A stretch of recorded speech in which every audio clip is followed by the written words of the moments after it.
That's some real stuff, homie. Welcome in, welcome in. Let's get started. Mr. Richard here, and we are live and direct. Coming in live all over the US. We live on Facebook, both Facebook pages. I have two Instagram pages, but one Instagram page you'll never know it even exists. Then I have an Instagram, a TikTok page, and I have a Twitch page, and I have a Twitter page. The Twitter one is verified, so that's the only one I have. The Instagram one that is my predominant one is verified, and my TikTok page has 400, 500,000 followers or something like that. So if you get a message or you want to reach out to me or contact me, reach out to those specific pages. Don't be in contact with any other pages except those. And if you ever message me and you say something like, take a picture holding up some fingers, sitting crisscross applesauce or something like that. If you really want to, I will. But more than likely, I will not. I will not message you or DM you, asking you or soliciting you for money. I just don't. I don't need to do that, and that's just not my style. So if you want to do anything, if you want to contact me, that's why I offer the webinars, the free webinars, and we go over different stuff, different ways to make money, different ways on how I educate. We go over different ways on how to invest, different ways to fix your credit, different ways to get business funding, and those type of things. You're live and you're talking to me directly, and those things are easier for me to navigate. And you really can't kind of fake that stuff. You know what I mean? So, but yeah, that's what I'm doing. So we're gonna do some quick Q&A. So whatever questions y'all got, we go ahead and get to some of them, and we kind of go from there. Somebody asked about how to buy businesses. Before we get started on questions, I'm streaming live on YouTube, Facebook, Twitch, Twitter, Instagram, and TikTok. If you watch this or you have any questions, ask me on YouTube. YouTube sent me a nasty letter two days ago, a nasty email saying that I need to be more engaging on there, which I don't mind. People just got to go there to watch from there. So you can either click the link above, and then you'll see my name and my free webinar if you want to come to that, and then you see all the social media platforms. Or just go to YouTube and search "The Rich Get Richard," and you can kind of see me from there. So it's just easier for me to, I'll guide or help anybody on here. I just get compensated from social media on YouTube. Twitch don't pay me nothing. Facebook damn near pays me pennies, and uh, you TikTok gives me a little bit, but my money on TikTok is very minimal, right? If you want to talk about some numbers, I'll even break some down. YouTube probably pays me $500 to $1,000 a month, which is not a lot of money. On a good month, it's about $1,000. Instagram probably pays me $100 a month, which is not a lot. I haven't seen a Facebook check yet. Twitter, nope. Twitch, no. TikTok is it's hit or miss.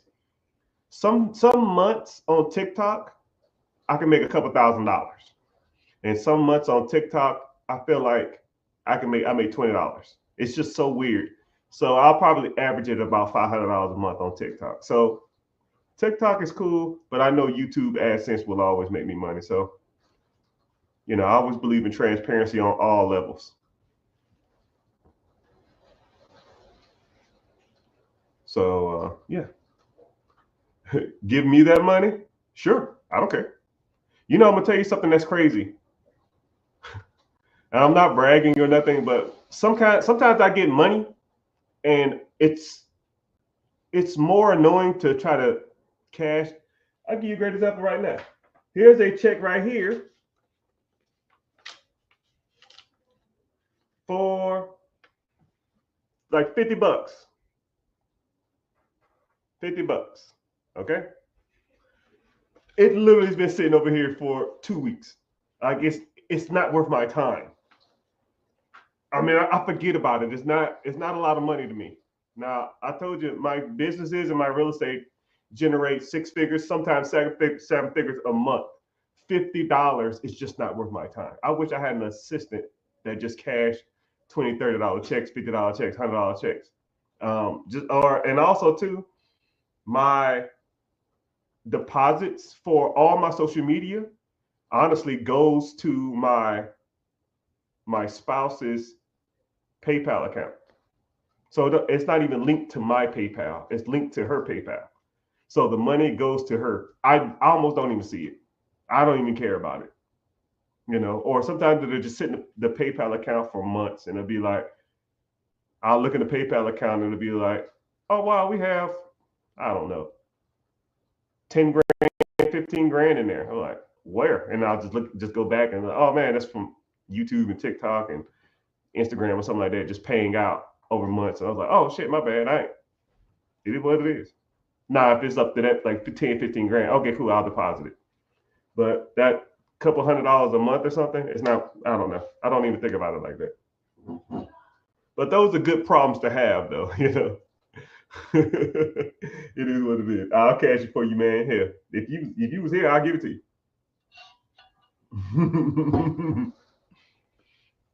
Do you recommend any cryptocurrency?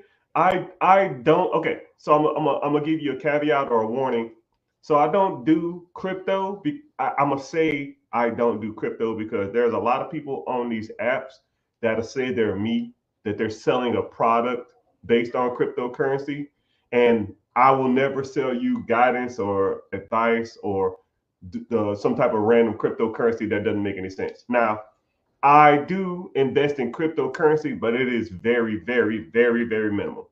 I do the basics, the Bitcoin, Ethereum, Cardano, Bitcoin, Ethereum, Cardano, XRP/Ripple. I got a little Dogecoin that I had for years, but I bought all my Bitcoin. I was buying Bitcoins when Bitcoin was at $500 a coin. I remember spending. I bought 5 Bitcoin when it was $500. I spent $2,500 on it. I don't even know where it is at now. I don't even care, right? And one day when I go to sell it, I'll sell it. If not, oh well. I'll probably give it to my kids when I pass away. That lets you know how little I care about it. But if I was to invest in any, now invest in any kind of coin, it would probably be those three. Actually, it'd be Ethereum, XRP/Ripple, and Bitcoin. Everything else is kind of trash to me. I don't try to like call shots, puts, stop losses, day trade on coins. I don't try to do any of that stuff. It's just not my thing. I'm not into it. I mean, I can appreciate how people can make money from it, but it's just not my thing. You know what I mean? But that's a good question. Someone said, what's up with the group? What's up with what group? We can't find businesses for sale. We find businesses for sale? I don't even know what that means. Yeah, you can find businesses for sale. I don't know. In this group, I don't know what that means. That's a weird question how you ask. But yeah, we talk about buying businesses. We talk about acquiring or acquisitions, just a fancy word for buying something or acquiring something. Acquisition of businesses, disposition of businesses. We talk about buying and selling real estate on all levels, businesses on all levels, investing on all levels, and all that kind of stuff like that. So if you're watching from anywhere, just go to YouTube, ask the questions, and it kind of helps out my algorithm or helps me get through whatever. So I'm gonna let my dog out. I'm gonna turn my screen off for a sec, but ask your questions and give me a sec. I'll be right back because this dog will sit here and bark till his damn head fall off. He's like 90 years old and he don't know. He's senile. It's all good. Give me a sec. But yeah, I still see your questions. I still see everything you got going on. Just gotta give me a sec to where I can.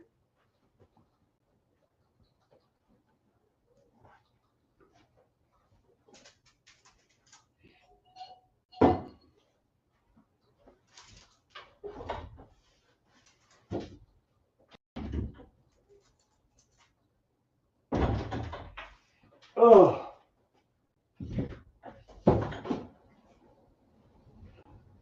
Yeah, I had this dog since we had this dog since 2006. This dog's literally almost 19, about 18 years old. I don't even know what that is in dog years. That thing is old, but he barely can hear, and he just goes to doors and bark, and we just let him in or out. So,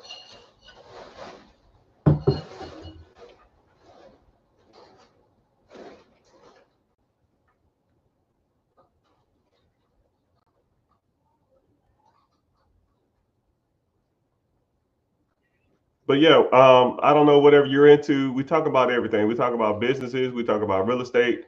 We talk about business credit. We talk about business funding. Any misconceptions that you either thought about or didn't understand about that process, we'll talk about it. Someone says, how do you buy a business with low capital? Good question. So you can do a lot of things. So there's pretty much three ways you're gonna have to buy a business. One is credit, one is cash, and one is sweat equity. You're not gonna find a business or a piece of real estate. You're not gonna find anything. Take a random object of yours, right? So let's take your cell phone. I don't know what your cell phone costs. Let's say $1,000. You're not gonna take your cell phone and someone walks up to you off the street. Hey, how you doing? I'm good. Can I help you? Yes. You have a cell phone for sale? Yes. It's $1,000. Okay. Can I have it or can I buy it? Sure. What are you gonna give me? It's $1,000. Either you're gonna give me some cash, either you're gonna work for it, or you got good credit to go get a loan for the phone. I mean, that's pretty much the only ways that you can pretty much get anything. Would you just give somebody your cell phone without putting any money down, without having any skin in the game, without having any capital gain, or any of that stuff, right? There are situations, though. There are situations where you can buy stuff and have nothing in the deal, but 99% of the time, you're going to have to bring something to the table. But those things can be acquired just like anything else. Money can be borrowed from the bank. Credit comes from creditors or your personal credit, and equity or equity stake can come from working in the business or exchanging your time for some type of equity or changing your time for money in the business. So some of those things you can learn, some of those things that you can figure out, which if you don't know, I can help you teach it. Just like someone says, low capital. Now, I always show these, right? So here's me right here going to the bank and raising $25,000. Richard, 25,000. Wow. Richard, 25,000. Wow. So if you had little capital, use the bank's money or use somebody else's money. There's not a shortage of money. There's almost a shortage of opportunity. And I want y'all to think about that. If there was an opportunity out there and it was a lot of money to be made, people will give you money for that. But the opportunities are not as prevalent as a lot of people think. But the access to capital is. They're printing off billions of dollars a day, people.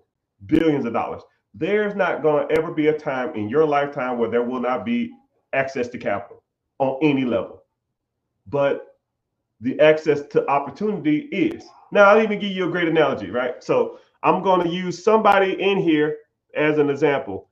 Like if y'all want to comment y'all car and the value of it, no matter what the car is, no matter what the value is, I just need anybody's car on here, right? Just anybody in here comment their car and how much it's worth.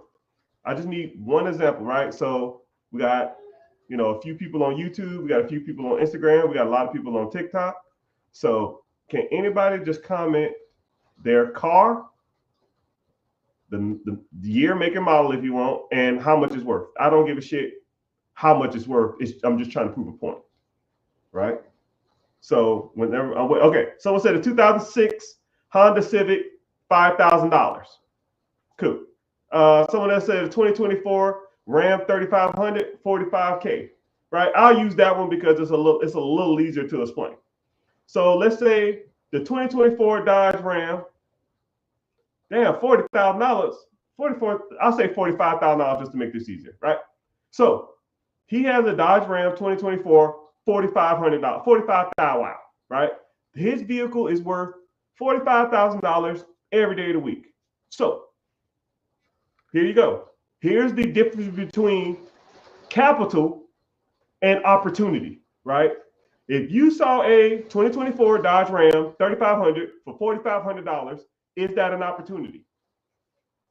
No, the guy just said that's what it's worth. It is what it is. It's just the number.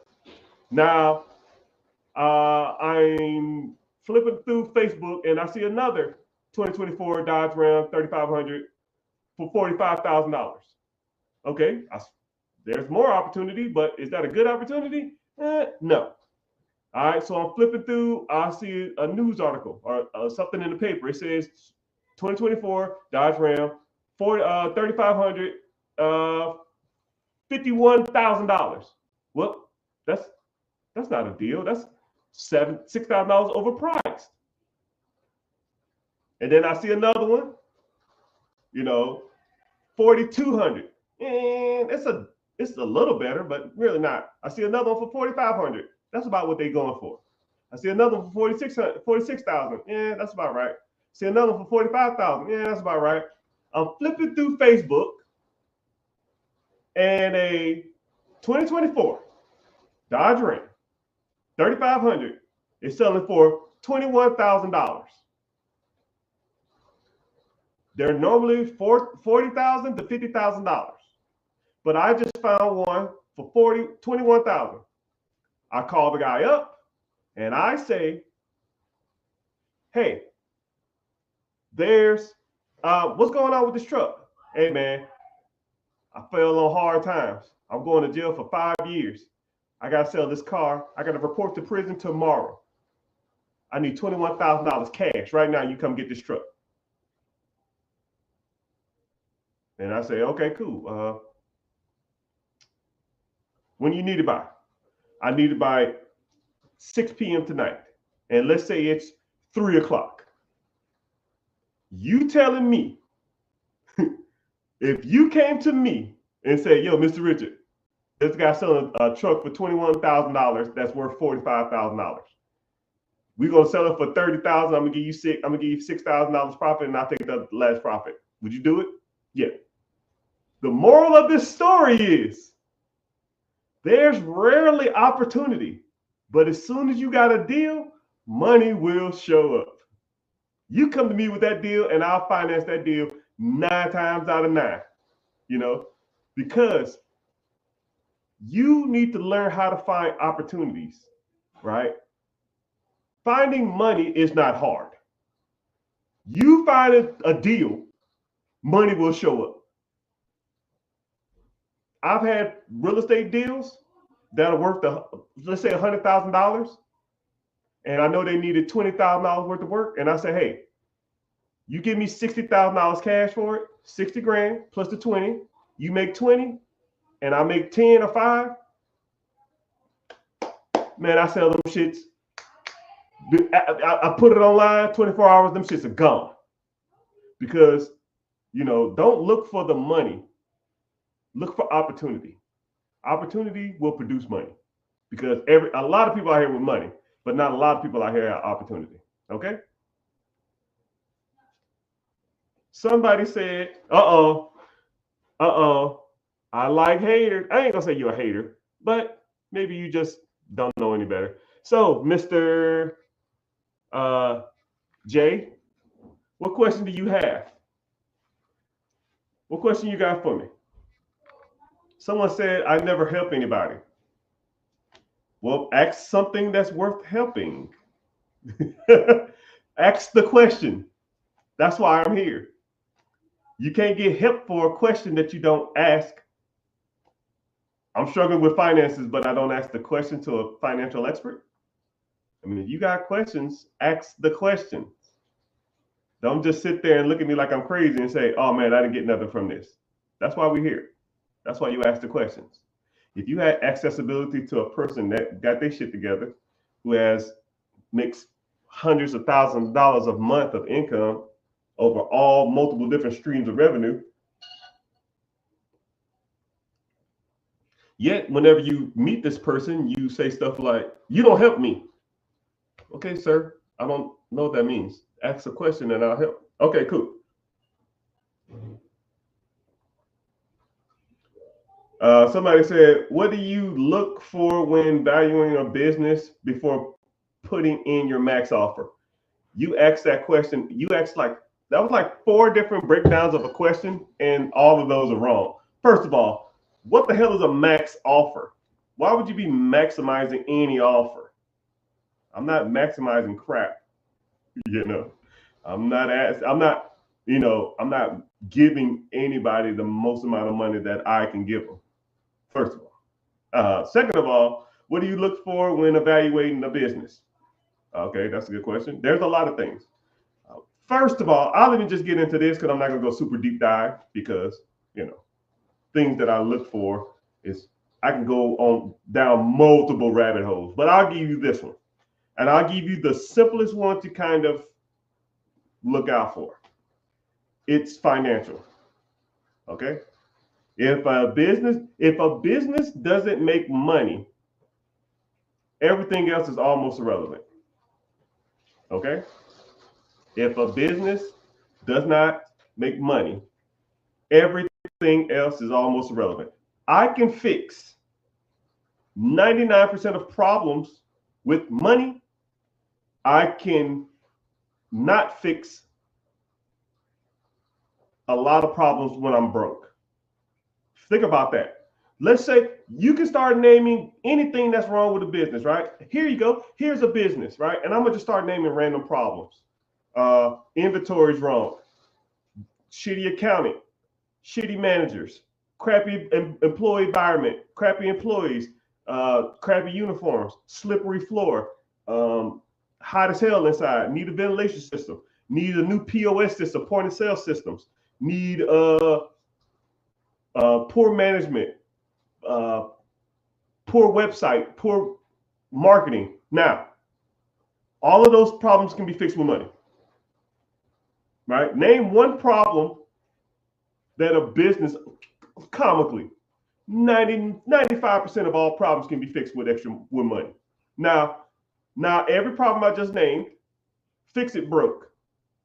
You have a shitty manager, fix it broke. You don't have a point of sale systems, fix it broke. If you don't have a good accountant, fix it broke.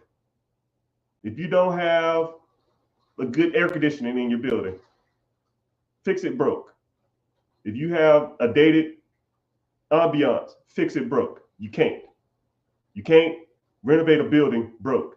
Can't fix the AC, broke. Can't get new uniforms, broke. You see what I'm saying? Once you have, focus on the money.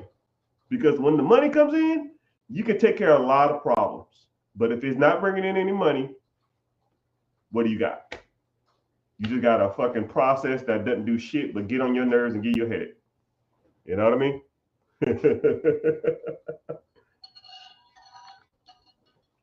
Currently saving $2,000 a month. God dang. Sir or ma'am, I'm gonna tell you something. $2,000 a month, if you're truly saving $2,000 a month, because I'll meet people that say stuff like, I'm saving $2,000 a month, but they're really not saving $2,000 a month. They have $2,000 of access every month, but they're not truly saving / or investing $2,000. First of all, you got to set a parameter and know the difference between saving and investing. You got to know the difference between saving and investing. Are you saving or are you investing? And you have to determine a specific amount for that. It can't be, I'm saving $2,000 a month. Okay, cool. Saving for what? A rainy day? I don't even know what that means. What are you saving for? An emergency? right? Now, here's a line of credit for $30,000. A line of credit for $30,000. My line of credit for $30,000 can almost fix 99% of any emergency. So why the hell am I even saving up money? Why are you saving? You should be investing. So now you can have a pot for, I guess, an emergency day, like the brakes go out, which you can put on the credit card. If I have car issues, I can put on a credit card. I need to take a family vacation, or I need to take a family trip. That's an emergency. I can put that on a credit card. But if you wanted that pot, which I don't know why people have them, just say if you do have it, that's cool, right? Set an amount, and then let's say $1,000, $1,500, something like that. Leave it there and just kind of go from there. And then after that, everything needs to be starting investing. And I need a specific amount. You say you make $2,000 a month. You got currently $2,000 a month in savings. Okay, cool. $1,000 need to go to investing every month, or $1,500 need to go to investing every month, or $700 need to go investing every month. It has to be a specific amount, because if you don't pick a specific amount and turn it on automatically, you'll never start investing, right? Or I'm gonna do $1,000 today, and I'm gonna do $200 next month. Nah, fuck that. Pick a specific amount every month. Every month. And then one day you start seeing that pot getting some decent numbers, and then you can go out and you can borrow against that money, or you can start buying businesses with that money, and or you can start buying real estate with that money, or you can leverage that money, go to the bank, leverage it, and then get more lines of credit and more money from the banks. Because the more money you have in investing, the more money you have in savings, the more money banks will loan you, because they're showing you, because they're seeing that. I'll even give you two examples, right? I'll give you a quick example. Let's say if me and you have a 700 credit score, right? And you have $500 in the bank, and I have $50,000 in the bank. Who do you think they're going to loan more money to? Both of our credits are great. Both of our credit profiles are great. Both of our credit history is good. All that kind of shit. You got 50,000. I got 50,000. You got $500. Who do you think they're going to loan more money to? You know what I mean? Think of it like that. And the more money you have in these accounts, the more relationship you have with banks, the more money they'll give you. I have relationships with banks that I'll probably never use again. But if I need them, I will go to them and say, hey, yo, I need some money, right? I'm trying to acquire a big ass portfolio of property. I'm trying to acquire a big ass, business acquisition. I need capital. And they will literally loan me the money.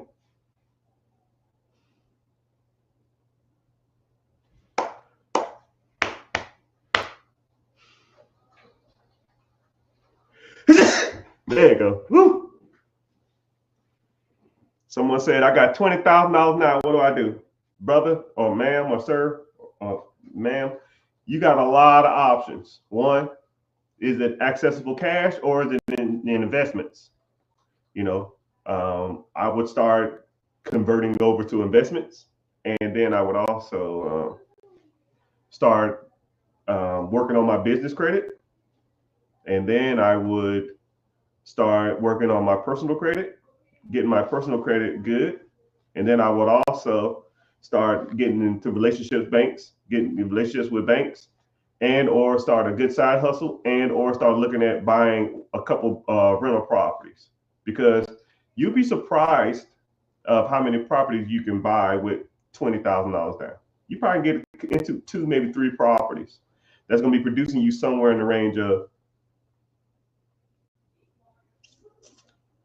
$400 at a minimum, to probably close to $800 to $1,000 a month maximum, if you do it right. And a lot of people always say, yo, Mr. Richard, there ain't no money out here. There ain't no bullshit. Bull stool. You think that other people or people like me are out here finding deals every day and making money all day long, and not, in any economy, and I don't care who's in office, I don't care what the politics is. I don't care what the interest rates is. I don't care what the Fed says. I don't care about the Dow Jones average. I don't give a damn about none of it. To me, it makes no difference. I don't care about none of that stuff. And once you get to a level of success and making money in any market, because I've seen presidents come and go, I've seen the stock market go up and down, I've seen pandemics, I've seen recessions, I've seen all of this stuff, and everything is all the same. It's either up or down. What you gonna do today? That's pretty much it. Oh man, we're supposed to be in a recession. Cool. What are you gonna do today? What are you gonna do right now? If the deal makes you money right now, do the deal. It's about as simple as it gets. You know, what if the interest rates are high? Cool. Does the deal make you money? But the interest rate, but bro, you say interest rate one more time, we're gonna fight. Does the deal make you money? If the deal doesn't make you money, don't do it. If the deal makes you money, then do it. I don't care about an interest rate. I don't care about points, PMI. I don't care about mortgage insurance. I don't care about uh, uh, any of that crap. How many points? How much debt to income rate? I don't care about none of that. A lot of people focus on the wrong stuff. Y'all devote y'all time, effort, and energy on looking at shit that doesn't bring you in any money. I will see people literally. I will be strolling on social media, and I will see lives on social media that I have 500 people in it arguing over who's better, LeBron James or Michael Jordan. 500 grown ass motherfuckers arguing, full on arguing, have bullet points, damn near red in the face, damn near screaming over what basketball player is the GOAT, even though LeBron James is. And then they will get up there, feel like they proved the point, go to bed, wake up, and go to work tomorrow. What fucking kind of sense does that make? I'm not going to sit here and argue about who's the best president, or who would be the best president, or who is the best president. I don't give a damn about pop culture. I don't give a damn about any of that stuff. I'm not going to be sitting online trying to argue with somebody over a point that doesn't bring me any money. And the bad part about it is I don't even want to argue with people over a point that does bring me money. It don't make me no difference. I'm wasting my time, right? We devote so much time, effort, and energy into shit that doesn't make money. And then the second level to that is we spend too much time on trying to save money a lot of times than to actually make money. And I'll even break this down for you. I went to Sam's Club or something. I don't remember. Costco. I don't know. I don't like Costco's, man.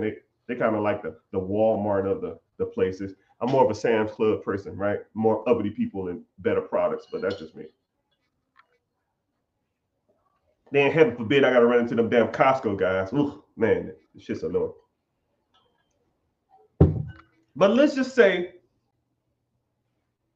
I was leaving Costco's or Sam, whatever the hell it was. I don't even remember.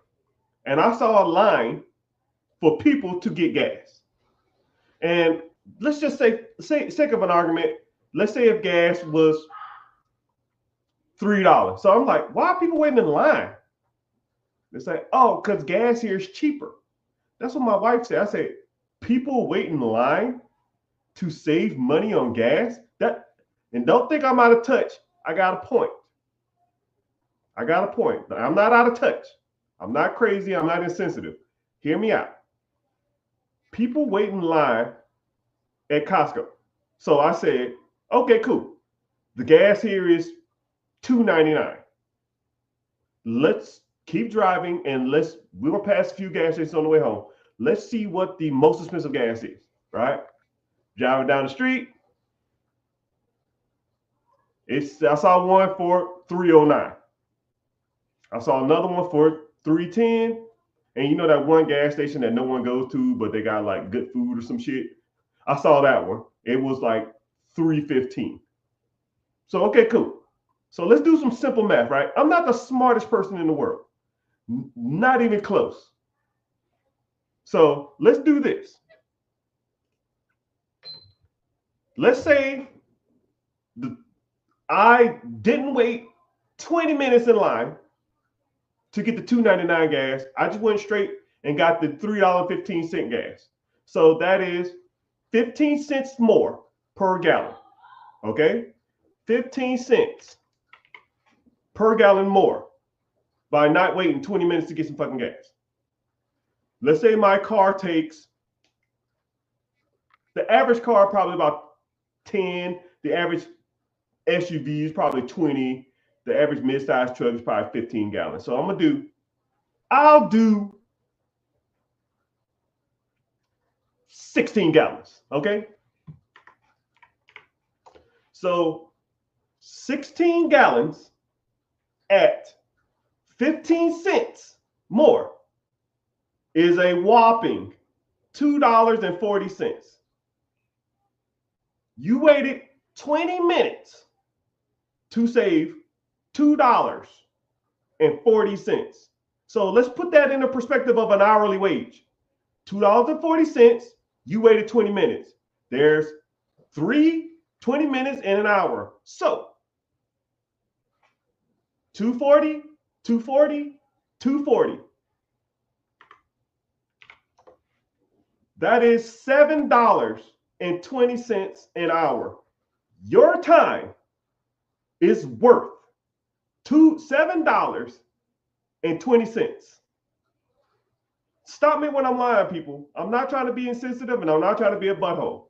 Now, let's take that 20 minutes you saved, and instead of you spending 20 minutes in line to get Costco gas or Sam gas, you go straight to the damn expensive store with nobody in line, you get your gas and you go home. You spend that 20 minutes to make however much money you save. Let's say you spend that hour, and your whole hour, all you got to do is make 20 bucks, 30 bucks, $50. All you got to do. You sit on the phone or you sit on the computer and you try to make money. You sell a product, you sell a service, you sell a need.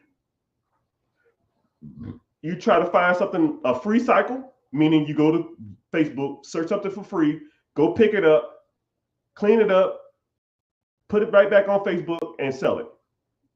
You spend 10 minutes of surfing, you'll find something that's worth getting. You spend another 15 minutes going to pick it up, cleaning it up, and bringing it back home, right? That's 25 minutes. You put it right back on Facebook Marketplace, $100 with $25 delivery fee. It's going to be cool. I want you to deliver it to me. Cool. They're going to bring it over. You take that to them. You deliver it. They charge you $120. They pay you $120. You go home. You spend 40 minutes making $120 online. But you spend 20 minutes in Costco line to save $2.40. Stop me when I'm lying or make it make sense. I don't get it, people. I don't get it. So not only are you, first thing, you spending your time and money, and you spending your efforts and energy debating and arguing about the wrong shit. And then the extra time you do get, you're trying to save money when you should be trying to make more money. You know, my spouse or anybody in my family will talk to me and they'll say, yo, Mr. Rich, we got to go do this. We got to do that. I say, yo, I ain't got time. Because that means that time I'm losing is not worth the amount of time that I would be spending making money doing something else. It's not worth my time. And when y'all say, man, that's not worth my time, it's literally $7.25 because I see y'all in line every day at Costco's and Sam's. And I'm not trying to belittle y'all. I'm just trying to get y'all to look at bigger pictures of stuff because People like me, when I see lines at Costco or I see lines at Sam's Club to save 10 cents on gas, y'all are wasting y'all fucking time. Y'all are wasting y'all time. And y'all think y'all saving money? Y'all ain't saving money. Y'all wasting time. Time is your commodity, people, not the $2.50 you're saving. And if you want to debate me, bring it on. You will not win that argument. You will not win. You will not win. How saving $2.50 at the gas station will ultimately benefit the great big picture of your life. You know, or even, I'll even debate, you can even cut coupon. Hey, yo, I saved this amount of money. I drove, I'll give you another good example.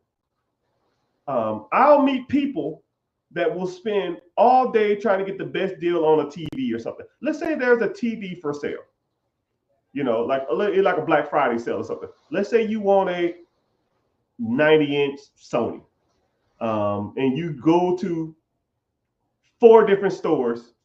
The 90-inch Sony is normally $1,700, but you want to find it for $1,500, so $200. You'll spend, 8 hours going to 5 different stores just to save $200. When you could have just bought the first one you saw and then spent 8 hours making more money. It's nasty out here, people. It's nasty. It's just a different mindset. It's just a different mindset. Spend your time making more money. And then the things that you try to buy or try to save money on will be insignificant. It's almost irrelevant. I don't even look at gas prices no more. I don't look at grocery bills. I don't look at how much concert tickets cost. If Snoop Dogg's in town, I'm going to Snoop Dogg. If Beyonce's in town and I want to see Beyonce, I'm going to see Beyonce, right? And then I'm saying, yo, she had a meet and greet. Or, hey, I want to meet her. How much it costs? Just like there's a concert coming up to meet the stars. I think it's like $4,000 a piece. I'm taking the whole family. That's 20 grand to meet A-list celebrities. I don't even care how much it costs. I don't care, right? Some people worry about prices. I don't. But you need to start thinking like that. And I'm not trying to be insensitive or a butthole. It's just you got to start thinking about big pictures, man. How can you make more money? Because people who make a lot of money do not think about prices like that. I went to a restaurant the other day. I tipped the waiter $250 for a $60 bill because she was super nice. I don't care. I don't care. No sweat off my back. I make $200 a minute. Damn near, man.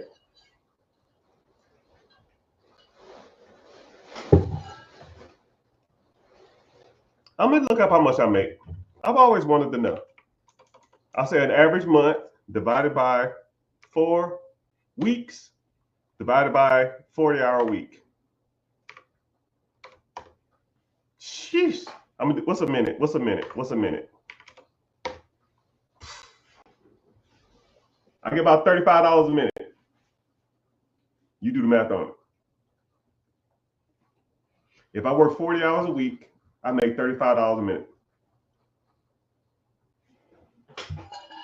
But it's all good. But I hate talking about myself, man. It's kind of annoying. So what questions y'all got for me, man? I'm trying to motivate y'all and give y'all, but sometimes it come off as insensitive, and I don't like doing that shit. I'm almost a people's person, but sometimes I gotta tell people, man, there's other side of thinking about this stuff, man. You can't look at it from you got to look at it differently. There's no checkers here, man. I'm not 1 move ahead. I'm 10 moves ahead. And once you start doing this on a high level, it's different. It's real different. Man, I'm ashy. Hold on, I'm gonna get some questions. Preguntas, questions. But welcome in. I see people popping in. I'm streaming on all social media platforms: Facebook, YouTube, TikTok, Instagram, Twitter, or X, whatever you want to call it. If you want to know more about business credit, business funding, if you want to know about net 30s, trade lines, all right. One thing that I like to focus on is I call it the pillars.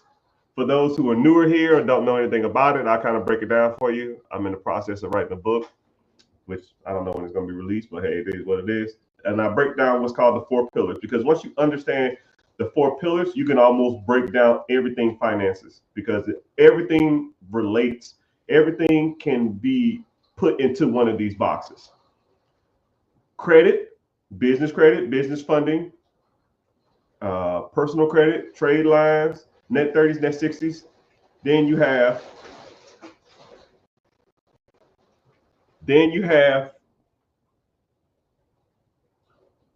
investing, stocks, bonds, mutual funds, ETFs, 401ks, IRAs, TSPs, all of it.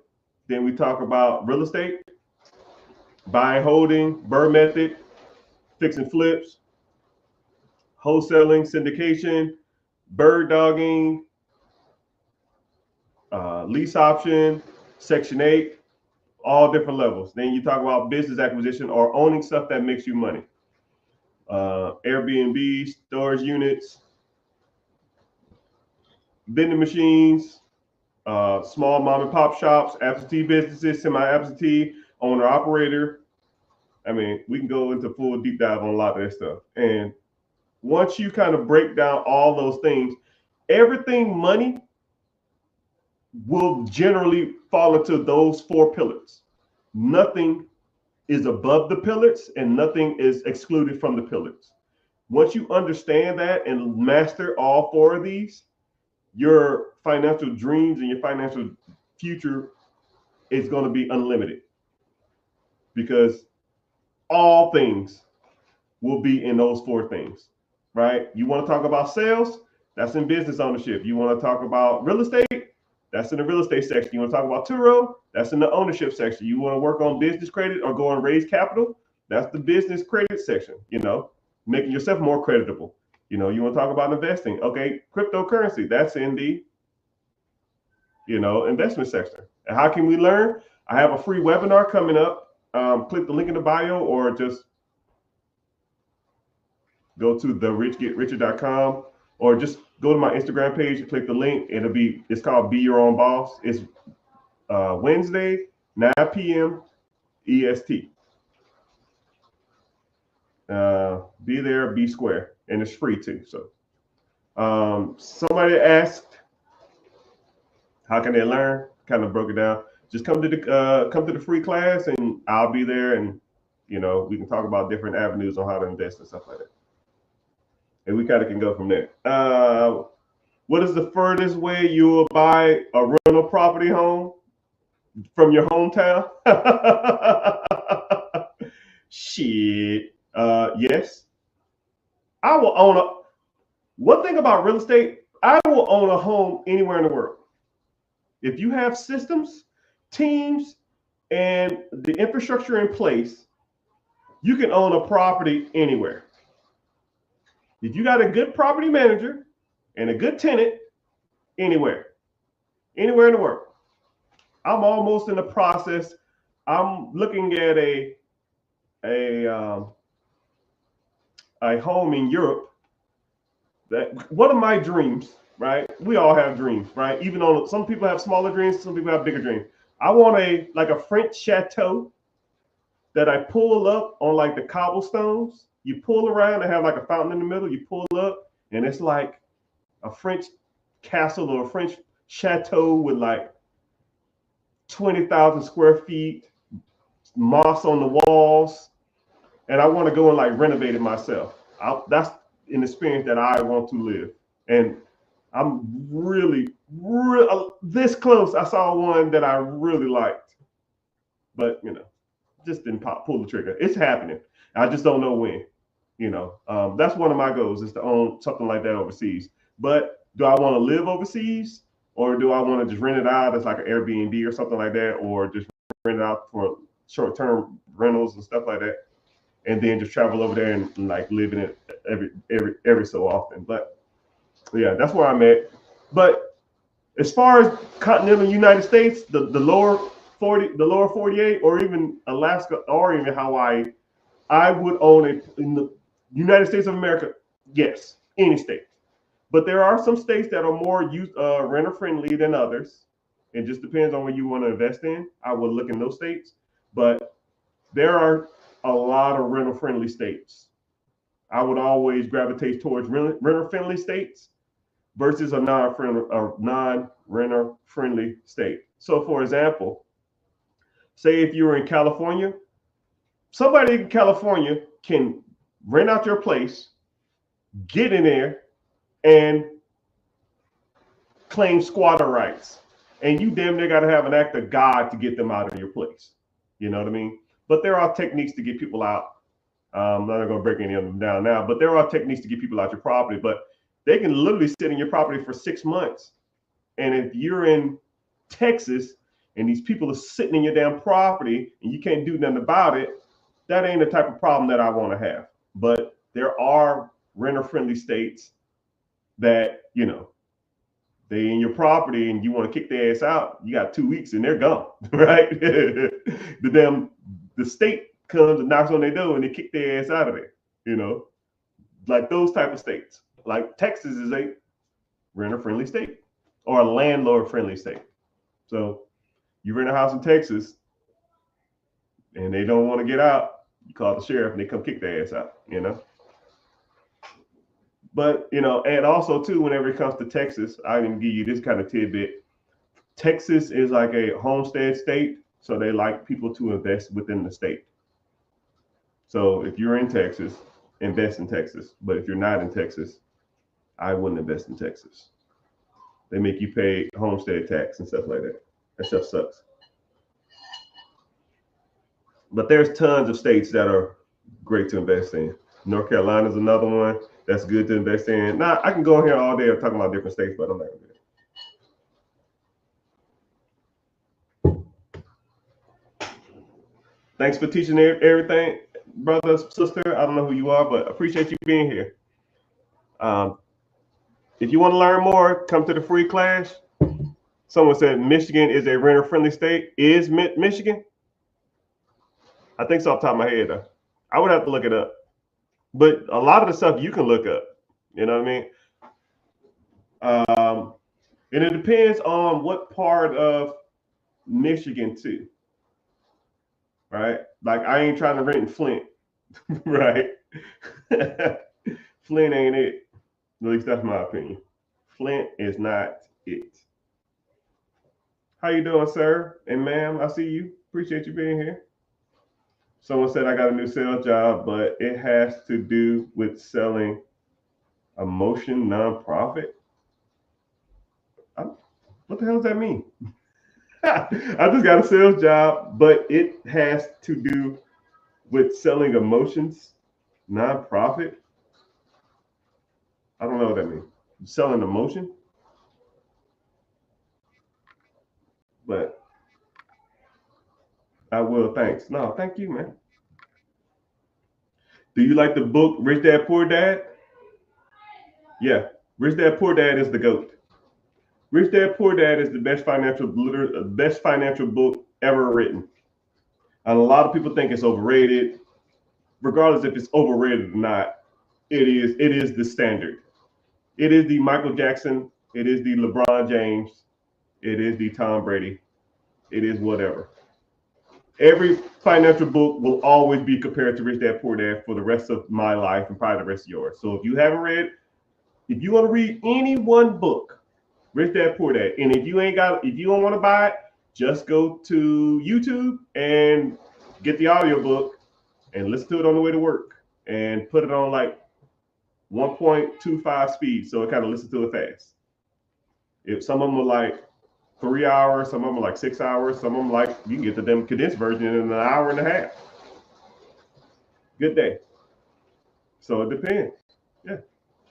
You really ain't got no excuses not to read or get your literature up, because there's a lot of opportunity out here. There's a lot of things out here that's teaching people how to do some of this stuff, and I think you should be capitalizing on it.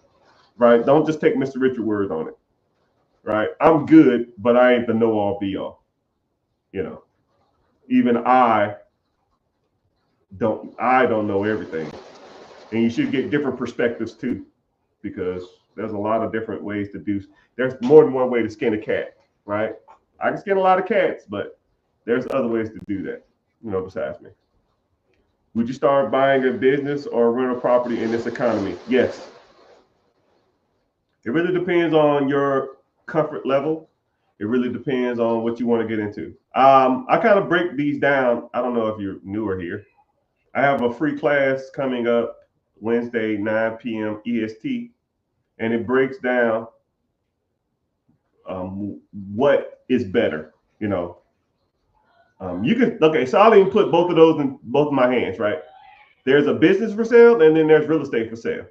The real estate is going to take less money down, and then you'll get cash flow from the renters, and then you'll get appreciation, you'll get mortgage pay down, you get tax benefits, and then you get appreciation over time. Because you buy a house for 100, in 15 years, it's going to be worth 175. But a business, you buy it, it's probably gonna be more money down. It's gonna be more credit requirements. Sometimes it requires more hands-on. With real estate, you don't really got to be there. A property manager will do everything for you. With real estate, with owning a business, the owner or the manager does a lot of the work, but they do come to you for like guidance and assistance and stuff like that. A rental property, they come to you every once in a while, but for the most part, I rarely, if ever, get any messages from a property manager. I just tell them, if the bill is not over $500, don't waste my time. All right. If something comes up that costs more than $500, then let me know, and let me know in an email just so I can authorize it. Now, if it's something like 5 digit, okay, cool. We'll sit down and figure this shit out. But for the most part, I don't care. But yeah, you buy a business, more cash injection, then it's gonna be more down payment. It's going to be less of a percentage, but you actually get more of a business. And you make more cash flow in a business than you do on a rental property, but the business is going to pretty much be worth what you paid for it. Your business is pretty much going to be worth what you paid for it whenever you get ready to sell it. And you get tax benefits, but not like real estate. You can almost write off all your expenses in real estate and taxes. You're not going to write you can write all your business off but it lowers the value of the business though. So it's kind of like what do you want to do? Do you want cash flow or do you want equity and growth? So cash flow comes from businesses, equity and growth comes from real estate. Equity, cash flow, and growth, and tax appreciation or tax benefits on the real estate side.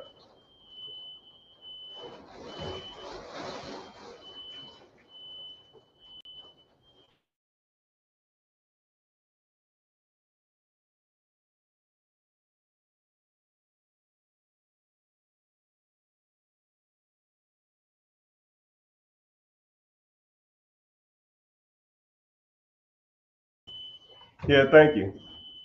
Yeah, my damn smoke alarm going off. My daughter was cooking something. I don't know what the heck they do. I don't know if y'all can hear that, but can y'all hear that? Am I tripping?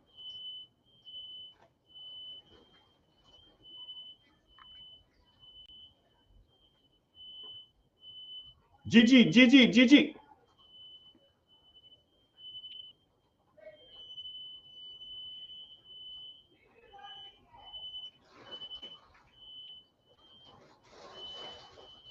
Hold on.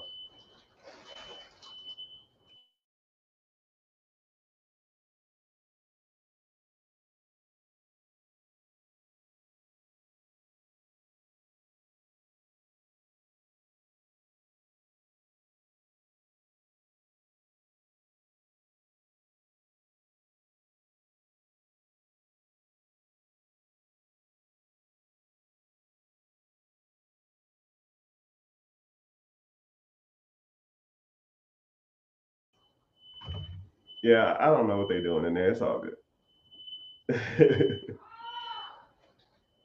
But I'll see what they're doing and go in there and figure it out. But it's all good. Let me see who all's in here. Twitter in the house, YouTube's in the house, and um,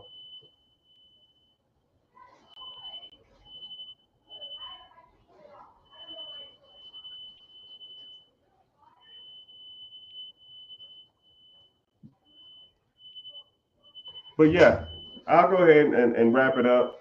If you're following anywhere, make sure you go to YouTube and start watching from there. Like I said before, I have a free class that comes up, a free mastermind class that's Wednesday, 9 p.m. EST. And if you want to come learn more, come through and work on, come there and hang out and learn more about the different processes. And then we can kind of go from there. But yeah, hope you found value in some of this stuff. Hope you continue to learn and continue to grow throughout your daily travels. And I'm rooting for y'all. Let's get this money.